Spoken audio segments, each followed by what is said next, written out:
തുടർച്ചയായ അഴിമതി ആരോപണങ്ങളിൽ ഉലഞ്ഞ് ബി.ജെ.പിയും ആർ.എസ്.എസും ദേശീയ നേതൃത്വത്തെ ഒരേപോലെ പ്രതിരോധത്തിലാക്കുന്ന വൻ അഴിമതി കഥകളാണ് ബി.ജെ.പി ഭരിക്കുന്ന വിവിധ സംസ്ഥാനങ്ങളിൽ നിന്നും കേന്ദ്രത്തിൽ നിന്നും ഇപ്പോൾ പുറത്തുവരുന്നത്. അയോധ്യയിലെ രാമക്ഷേത്ര ഫണ്ട് തട്ടിപ്പ് മുതൽ മുഖ്യമന്ത്രിമാർക്കെതിരെയുള്ള കോടികളുടെ അഴിമതി ആരോപണങ്ങൾ വരെ ഇതിൽ ഉൾപ്പെടുന്നു. രാജ്യത്തെ ഹിന്ദുത്വ രാഷ്ട്രീയത്തിന്റെ പ്രഭവ കേന്ദ്രമായ അയോധ്യയിലെ രാമക്ഷേത്രത്തിൽ നിന്നുള്ള കാണിക്കപ്പണം അപഹരിക്കപ്പെട്ടു എന്ന വാർത്തയാണ് സംഘപരിവാറിനെ ഏറ്റവും കൂടുതൽ ഉലച്ചിരിക്കുന്നത്. സുപ്രീം കോടതി നിർദ്ദേശപ്രകാരം കേന്ദ്ര സർക്കാർ രൂപീകരിച്ച സ്വതന്ത്ര ട്രസ്റ്റാണ് ഇപ്പോൾ പ്രതിക്കൂട്ടിൽ. ആരും ചോദിക്കാനില്ലെന്ന മട്ടിലാണ് ക്ഷേത്രത്തിലെ പണം കൈകാര്യം ചെയ്തതെന്ന് പ്രത്യേക അന്വേഷണ സംഘത്തിന്റെ പ്രാഥമിക റിപ്പോർട്ട് സൂചിപ്പിക്കുന്നു.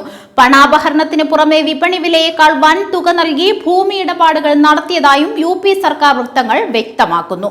കേരളത്തിൽ ഉൾപ്പെടെ ക്ഷേത്രഭരണത്തിൽ സർക്കാർ ഇടപെടരുതെന്നും സ്വതന്ത്ര സംവിധാനം വേണമെന്നും വാദിക്കുന്ന ആർ.എസ്.എസിന് അയോധ്യയിലെ സ്വതന്ത്ര ട്രസ്റ്റിന്റെ അഴിമതി വലിയ തിരിച്ചടിയായി. വരും മാസങ്ങളിൽ ഉത്തർപ്രദേശിൽ നിയമസഭാ തിരഞ്ഞെടുപ്പ് നടക്കാനിരിക്കെ സമാജ്വാദി പാർട്ടി ഉൾപ്പെടെയുള്ള പ്രതിപക്ഷം ഇത് പ്രധാന പ്രചാരണ ആയുധമാക്കി മാറ്റിക്കഴിഞ്ഞു.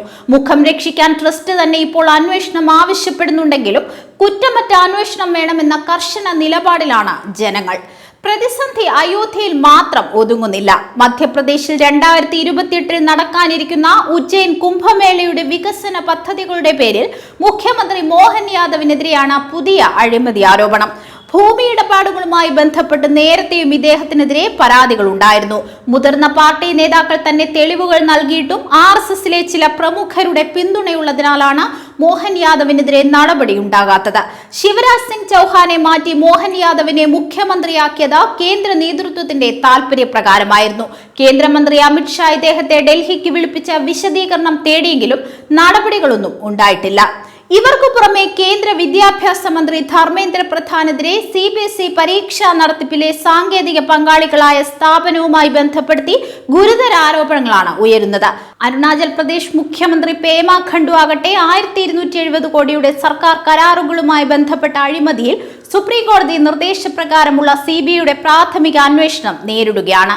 ആരോപണങ്ങൾ നാണക്കേടുണ്ടാക്കുന്നുണ്ടെങ്കിലും പെട്ടെന്ന് നടപടിയെടുത്താൽ അത് കൂടുതൽ മാനനഷ്ടമുണ്ടാക്കുമെന്ന നിലപാടിലാണ് ബി.ജെ.പി നേതൃത്വം.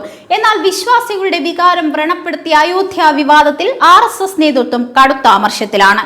വരാനിരിക്കുന്ന തിരഞ്ഞെടുപ്പുകളിൽ ഈ അഴിമതി കഥകൾ ബി.ജെ.പിക്ക് എത്രത്തോളം തിരിച്ചടിയാകുമെന്ന് കാത്തിരുന്ന് കാണേണ്ടി വരും.